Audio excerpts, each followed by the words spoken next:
গণমাধ্যমের উপর এই হস্তক্ষেপ এর একটা যেমন আইনি দিক আছে, এর একটি সাংস্কৃতিক দিকও আছে। ফলে মিডিয়া এবং ফ্যাসিজমের সম্পর্ক আসলে বিগত সময়গুলো কি ছিল এবং মিডিয়ার ভিতরে যে ফ্যাসিজম প্রবেশ করেছে সেখান থেকে মিডিয়াকে আমরা কিভাবে বের করতে পারবো সে বিষয়ে আসলে আমাদের স্পষ্ট রূপরেখা প্রয়োজন। কারণ আমরা দেখছি মিডিয়া ও ফ্যাসিজমের যেই সম্পর্ক বিগত সময়ে ছিল, যদি সেই সম্পর্ক থেকে, সেই আদর্শিক আধিপত্য জায়গা থেকেও যদি মিডিয়া বের না হয়, তাহলে আসলে এই জুলাই গণঅভ্যুত্থানের পরবর্তীতে আমরা যে মুক্ত গণমাধ্যমের প্রত্যাশা করি এবং জনগণের মিডিয়ার প্রতি যে আস্থা বিশ্বাসের জায়গা সেটি আসলে সম্পূর্ণরূপে নিশ্চিত হবে না। ফলে মিডিয়ার সুশাসনের বিষয়টি মিডিয়ার ভিতর থেকেই নিশ্চিত করা উচিত, সে বিষয়ে উদ্যোগ গ্রহণ করা উচিত। দ্বিতীয়ত, আমরা এই অন্তর্বর্তী সরকারের সময়ে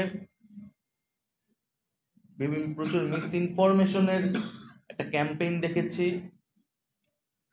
এবং বাংলাদেশের গণমাধ্যমগুলোতেও এই মিস ইনফরমেশন নানাভাবে ছড়ানো হয়েছে।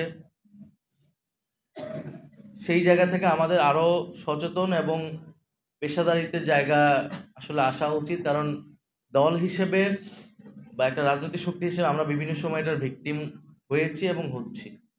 আমাদের বিভিন্ন সময় বিভিন্ন কথা ভুলভাবে স্থাপন করা হচ্ছে এবং একটা মিডিয়া কর্তৃক একটা রাজনৈতিক মেরুকরণের চেষ্টার জন্য বিভিন্ন সময় আমাদের বক্তব্য কোর্টকে ভিন্নভাবে উপস্থাপন করা হচ্ছে। তো সেই জায়গা থেকে আমরা আশা করব যে আমরা রাজনৈতিক দলগুলোর সাথে গণমাধ্যমের যে সম্পর্ক সেই সম্পর্ক আরো ইতিবাচক হবে এবং যে মুক্ত গণমাধ্যমের প্রতিশ্রুতি আমরা সকলেই দিচ্ছি সেটি আসলে আরো কিভাবে কার্যকর করা যায় সেই বিষয়ে আমরা যদি আরো বাস্তবিক অর্থে আরো খোলামেলা আমরা নিজেদের মধ্যে আলোচনা করতে পারি, সেই রূপরেখা তৈরি করতে পারি, এটি আমাদের জন্য ভালো হবে। গণমাধ্যম সংস্কার কমিশন আসলে অনেক আগেই হয়েছে, আমি উপদেষ্টা থাকার সময় হয়েছিল এবং আমাদের যে সময়সীমা সেই সময় ছিল যে গণমাধ্যম সংস্কার কমিশনের সুপারিশগুলা দ্রুত আসবে এবং বাস্তবায়ন হবে, সেটি অনাকাঙ্ক্ষিতভাবে অনেক দেরি করছে। আমি মনে করি যে সেটি দ্রুত হওয়া উচিত, কারণ সেই সংস্কারের রূপরেখাগুলো আসলে এবং বাস্তবায়ন হওয়া শুরু করলে আমরা আসলে বলতে পারবো যে জুলাই গণঅভ্যুত্থানের পরে আসলে গণমাধ্যমের পরিবর্তনটা দৃশ্যমান হচ্ছে। গণমাধ্যমে যেই মালিকানার বিষয়টা আসছে, আমরা এটা সমর্থন করি যে মালিকানার বিষয়টা সুস্পষ্ট হওয়া উচিত। কারণ বিভিন্ন কর্পোরেট মালিকানা কোনো একটি গোষ্ঠী বা বিভিন্ন কায়েমি স্বার্থে গণমাধ্যমকে ব্যবহার করার সুযোগ পায়।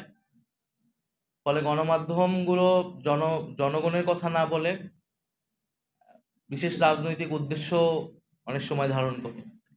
সে জায়গায় রাজনৈতিক দলগুলোকে যেরকম তাদের অর্থনৈতিক স্বচ্ছতার জন্য এই সময়ে অ্যাকাউন্টেবল করা হচ্ছে, আমাদেরকে অ্যাকাউন্টেবল করা হচ্ছে, একইভাবে মিডিয়ার যে আয়ের গণমাধ্যমে যে বিনিয়োগের উৎস, মালিকানা, একটি কর্পোরেট মালিকানা কতটি পত্রিকা থাকতে পারবে সে বিষয়ে আমাদের সুস্পষ্ট নীতিমালা প্রয়োজন।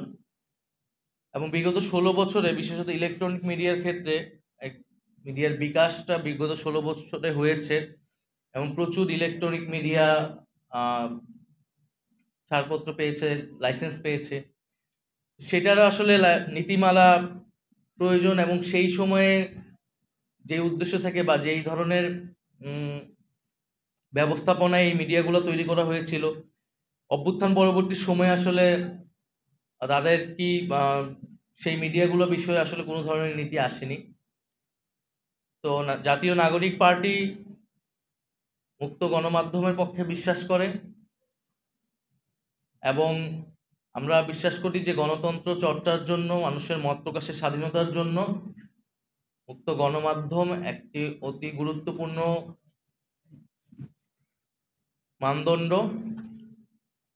ফলে আমাদের এই আন্দোলনেও কিন্তু মত প্রকাশের যে অধিকার, সেই অধিকার হরণ থেকেই এই আন্দোলনের যাত্রা শুরু।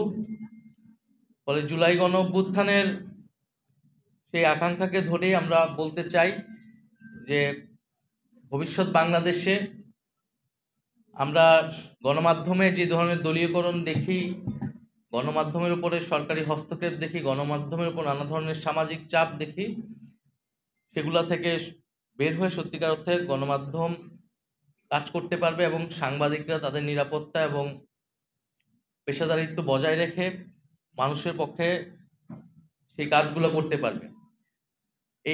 বিগত এই অন্তর্বর্তী সরকারের সময়ে গণমাধ্যম যে কিছু নানামুখী চাপের মধ্যে বিভিন্ন সময় পড়েছে।